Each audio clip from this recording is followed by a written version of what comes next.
I was up in the bed having gas out this.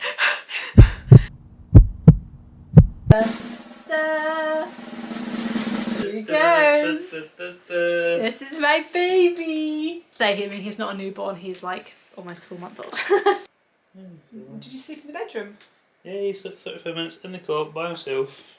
How did you do that? Magic. No way. How did you do that? Did you just leave him? Dad magic. Give him £1 million, I'll tell you. Oh, please tell me. Put him in my arm. I was tapping him and I was singing Twinkle Twinkle, gradually slowing down. So then I lay him in his cot and he was raging. So I tried to sing in his ear and he was just raging all the time. I put him on his side, facing away from me. Yeah. He was quiet as soon as he was on his side, and then within a minute he fell asleep. Now it means that you're on nap duty. I don't mind. This is motherhood realness. What? Before we jump into this video, I just wanted to have a quick disclaimer that while I'm editing it back, I actually forgot to mention two important things. First of all, I actually had a really positive birth experience. It wasn't what I wanted. I was a bit scared of an induction, but I actually really enjoyed it. I would 100% get this form of induction again. Actually, it was a really magical day, a magical experience. I really knew what was happening to me, and I think this is because of point number 2, which is that I actually had hypnobirthing. I did a weekend-long course. She taught us all about the physiology and biology of labour, what happens naturally, what happens artificially, what happens in a C-section, so that I had written a birth plan and I was kind of mentally prepared for any eventuality. So when it came to having an induction, as opposed to my natural pain-free water birth that I wanted, I actually was fine. I handled it really well and I really had a positive experience from it. I wasn't scared, and the biggest mistake that you can make when you go into labour is being scared. So educate yourself, empower yourself, and it actually can be a really positive experience. I'm also being a bit of a drama queen in this video. It is edited to be a little bit silly, so. As you can tell by today's title, I have had a baby. So today I thought we would talk about my labour story, because when I was pregnant I spent a lot of time looking up labour stories to try and get an idea about what it is actually like, because there's so much that you just don't know what to expect, like pushing a whole human out of your downstairs. It's quite intimidating. I had my baby in October 2023. If you're thinking about giving birth, there are a few things that you need to note. Number 1, how are you going to do it? Number 2, where are you going to do it? Number 3, your birth plan. Number 4, the aftermath. These are all things. Oh, he's crying. I had a scan. I think I was 38 weeks pregnant, and it was a growth scan.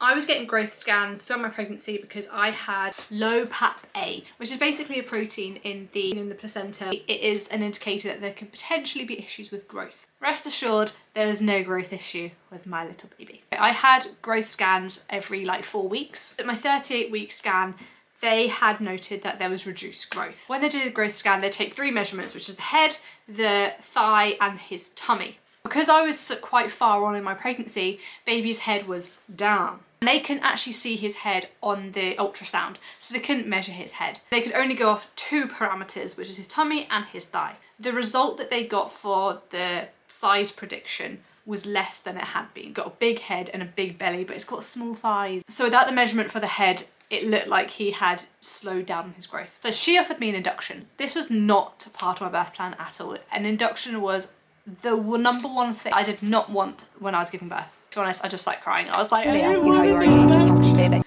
It is your choice. You can turn down an induction. But after some thinking, I thought, let's just do it. Few reasons for my thinking. At 38 weeks pregnant, I was just in so much pain. Just get really sore, really painful, and really hard. Basically, I was just done. I just wanted this baby out. The week that I was due for my induction, they had just started using something called Dilapan. This is basically a natural way to dilate you. Most places use gels, they use pills, and they use balloons. I couldn't find any stories about using Dilapan, so I had no idea what to expect. All the induction stories that I have seen online and heard people talk about, I was scared because people say that an induction can go on for days and days. Dilapan, I would get again. Basically, they're little rods that expand. So they put these rods up inside you. Through osmosis, they sort of just they expand. Hormones involved in the process, and that means that you can go home. Whereas for things like gels and pessaries, they're all hormone based, so there's the risk of your cervix spasming and contracting, which can then lead to a really fast labour, or there's much less risk. I got my Dilapan inserted on Tuesday. The insertion. ask for gas and air. When they inserted it, they did not tell me that I could have gas and air. When you don't have gas and air and you're going in and you're scared, you're anxious, it's not a pleasant experience. So I lay down on the bed, they put me way up high to the sky, they open my legs in the little like stirrups, and then they just like put it in. Baby at this time was not in a favourable position, not quite far down enough, and I think he was at the very back of my cervix. He wasn't ready to come out. This meant that it was a little bit awkward to actually put them all in. Anyway, I got through that. I came back 16 hours later on Wednesday about 10 in the morning. Overnight, the dilapan expanded. It just felt like having a massive tampon in. It was a bit uncomfortable, but it wasn't that bad. The next day, we're going to the hospital, and the next step is to remove it. So this is Luke's chair, and there's a bathroom in there. Chair and a baby's bed. And then the machine, and me. Now this part is also slightly traumatising, but for different reasons. Now these midwives recommended that I actually have gas and air, and they told me that I should have probably actually had gas and air when I got them inserted. Please, just do it. You'll regret it if you don't. Take gas and air. Don't make it complicated for yourself. You're already going through enough stress and trauma. Basically, it's just like a tampon. They've got little strings that they pull. When you've got 5 rods inside you that have expanded, that are on strings, they can get lost.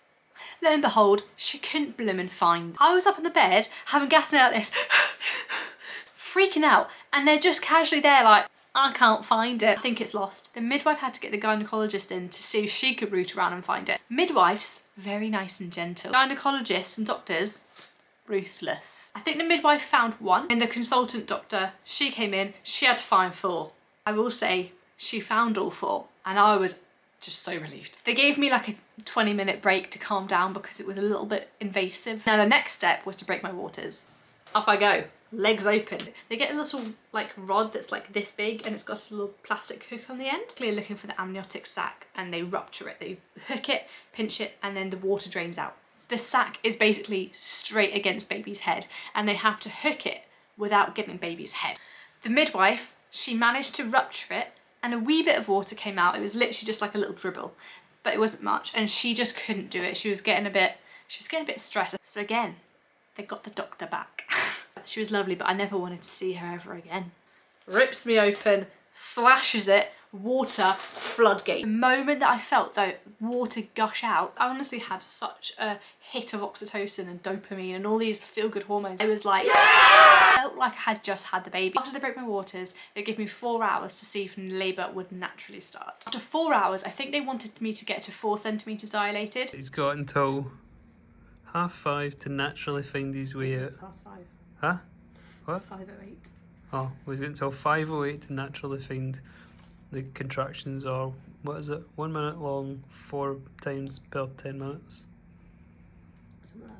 I got to 3. That meant the hormone drip. This is the thing that everyone dreads. When you go into labour and you start having your contractions, your tummy starts getting really tense. The chemical that causes you to have contractions is something called oxytocin. And the oxytocin that you produce when you go into labour naturally, it can pass through to the brain. It isn't quite as bad because you're getting almost like a natural pain relief from oxytocin. When you go in the hormone drip, it's an artificial version of oxytocin. This version does not go into your brain. It only acts to stimulate labour. You do not get the pain relief benefits of oxytocin that you would if you were in natural labour, which makes it feel like your contractions are much more painful because you're not getting that natural buzz that you would if you were going into labour spontaneously. I started getting my own contractions, and they weren't that bad. They were like strong period pains. After a few hours of getting like quite intense strong period pains, my tummy was getting really, really tight. As you progress through your labour, those contractions get more and more intense. When they put me on the hormone drip, they said that they would only give me the minimum amount to sort of teeter me onto the edge of just pushing. They just gave me the normal amount. This basically meant that my labour progressed too quickly. I was having too many contractions. I think they're looking for like 4 contractions every 10 minutes, something like that. And I was having like 5 to 6. Not only does it tire mum out, but it tires baby out. Every time that you have a contraction, baby is basically holding their breath and it's just being pushed along. After a while, I started to find it completely unmanageable. I was just having far too many contractions, and every contraction was just so unbelievably intense. I couldn't handle it, and I told them to turn the drip off. But the thing is that all those hormones are in my body and they're making my body contract. Now, pain relief. I think at about 5 o'clock I had asked for codeine. Guys, don't waste your time, it does nothing. At about 7 o'clock I was just in too much pain and I asked to get the epidural. If you think that you might want the epidural, honestly just book it in, because if they get there and you decide actually I can do this on my own, then you just don't get it. But if you don't book in with the anaesthetist to get your epidural, you could be waiting hours. I was waiting hours. I tested the epidural at about 7 o'clock and by this point I was desperate, like I needed the epidural. When I had asked for the epidural, they said that there were emergency C-sections that needed to come before me, which is fine. I waited until 11 o'clock at night to get my epidural. They were the longest hours of my life. Something that I did bring with me was a TENS machine. It's basically like little electrode pads that you stick onto your back and they just buzz you. So every time I had a contraction, Luke would put it on full blast and buzz me. I was on the TENS machine, I had heat pads, I was up on all fours, and I had asked for, I think it's diamorphine. I was so exhausted and the contractions were so strong and so intense that every time I'd have a contraction, I would just fall asleep. I think, to be honest, this was the morphine. It just made me really wheezy woozy. Mentally, I was just not there. But I would feel everything. It's gonna be like another hour before the anaesthetist even comes in the room to give me an epidural, and I feel like I need to push and bear down. I was up on all fours on the bed. I was telling them that I needed to push. They did not believe me. If you're a midwife watching this, listen, when a lady says she needs to push, she probably needs to push. And I say to the midwife, can I push? And she's like, yeah, if you want. Thinking that I don't actually need to push because I'm ages away. Last time they checked, I was only 4 centimetres dilated and you need to get to 10. But I wouldn't let them do an examination on me. The last thing that I wanted and could bear was to have someone doing a cervical examination. Because let me tell you, they don't just have a look. They open you up and they look all around, do a little feely-weely. They're very, very invasive. Because of this, they didn't believe that I was actually wanting to push and I was dilated. Because I could feel that they didn't believe that I was ready to push, I tried to hold the baby in. Eventually, at about 11 o'clock, the anaesthetist and the doctor came in to give me my epidural. He's very, very cheery, very chatty. He's trying to just make conversation with me as if this is all normal. They start listing off to me all the risks and I'm just like so out of it. I'm just like, whatever. Luke's freaking out. He's like, I do not want you to get an epidural because there are loads of risks with an epidural. And I was like, shut it. They needed me to be still for about 10 minutes to put this needle in my back and to hold the needle there without moving a muscle. Now this is why I would say that if you do think that you might get an epidural, have it as soon as you can, because when you're in the throes of labour, it is extremely hard to stay still. Luckily, I had my whole life at stake, so I did manage to stay still. And lo and behold, the epidural didn't work, did it? It takes about 20 to 30 minutes for the epidural to actually kick in. I waited half an hour. Guess what? It didn't work. The anaesthetist had to keep coming back and topping it up. So after probably about an hour, I really started to feel numbness down my left side. I could still feel the contractions and everything in my right side. He put me on the side that I could feel stuff, just laid me there until I felt it. After probably like 2 hours after I initially got the epidural, I finally was numb. At about 2 o'clock in the morning, the consultant came back in and she said, it is time. And I'm like, what do you mean it's time? She's like, yeah, it's time that you need to push the baby out. I'm like, what? When you feel like you're gonna give birth, you just feel like a really, really heavy pressure that needs to come out. After the epidural, I couldn't feel that pressure at all. So when she's telling me, you need to get the baby out, I'm like, how? So the consultant says to me, you have 1 hour to push. So every time that my body had a contraction, I had to just basically push down.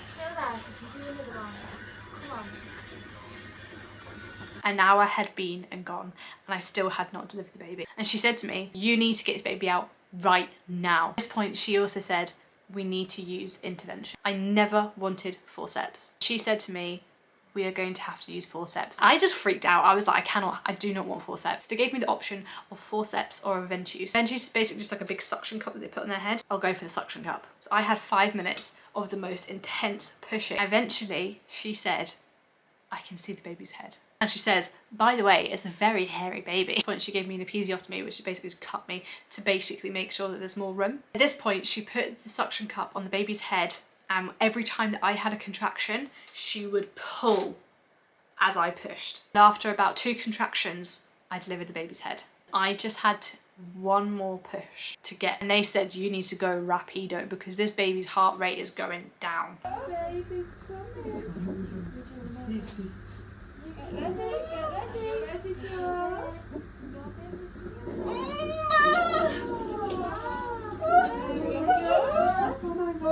And the moment you push the baby out, all you care about is just hearing that baby cry. When you hear the baby cry, it means that they've had their first breath. I pushed the baby out and I just waited in like stone cold like paralysis. I'm just laying there like that.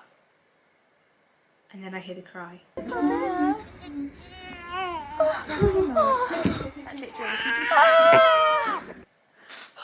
Then they just chuck the baby on your chest, and all of a sudden you've got this little ball that's covered in blood and mucus with this big long wire, and it's just crying on you, and you're like, what is this? When you actually get pregnant, you don't actually think there's a baby inside you until you give birth, and then all of a sudden there's this whole baby and you're like, what? It was really strange because I didn't feel that instant sense of like attachment that everyone says that they get. I was almost just like in shock because I'm like, there's a baby on me. It's my baby. He's even still attached to me. His umbilical cord is still attached. Luke then cuts the umbilical cord. He's just in a state of shock. At this point, I'm just having skin to skin with baby and just holding him, and they're stitching me back up. Eventually then Luke gets a turn to hold baby. We just have this thing of like, well, what do we do now? Like, we've just got a baby. They gave him his vitamin K shot in the heel and they weighed him, and he was, I think, 3.3 kilos. So when the consultant initially said that I need to get an induction because the baby wasn't growing, that was not the case. This was a happy, healthy baby. Throughout the day, they came and did like reflex tests and all these different tests to make sure that he's a happy, healthy baby, and he was, but we couldn't get discharged straight away because I was struggling to feed. I am a breastfeeding mother, and I just couldn't get him to latch on, and it was so upsetting and distressing. I had loads of midwives came in and I was like, please can you show me how to latch? And to be honest, they weren't the most supportive. Like, they would came in and just sort of watched me try, but I had no idea what to do. And eventually at about 9 o'clock, they had done a shift change. There was a new midwife that came in, and she came in and suggested that I use nipple shields. All of a sudden, he could just latch on, and we just went home. And that whole time that we were in hospital, we still hadn't had a name for him. Toyed around with 1 or 2 names. There was one name that we did like, and we had called him it once or twice in the hospital. We thought, oh, I don't know, which was Harris. And as we're leaving the hospital with our new baby in his car seat, Luke says to me, I have written initials on the back of the car. LJH. H for Harris. And we just looked at each other and we just thought, that's it.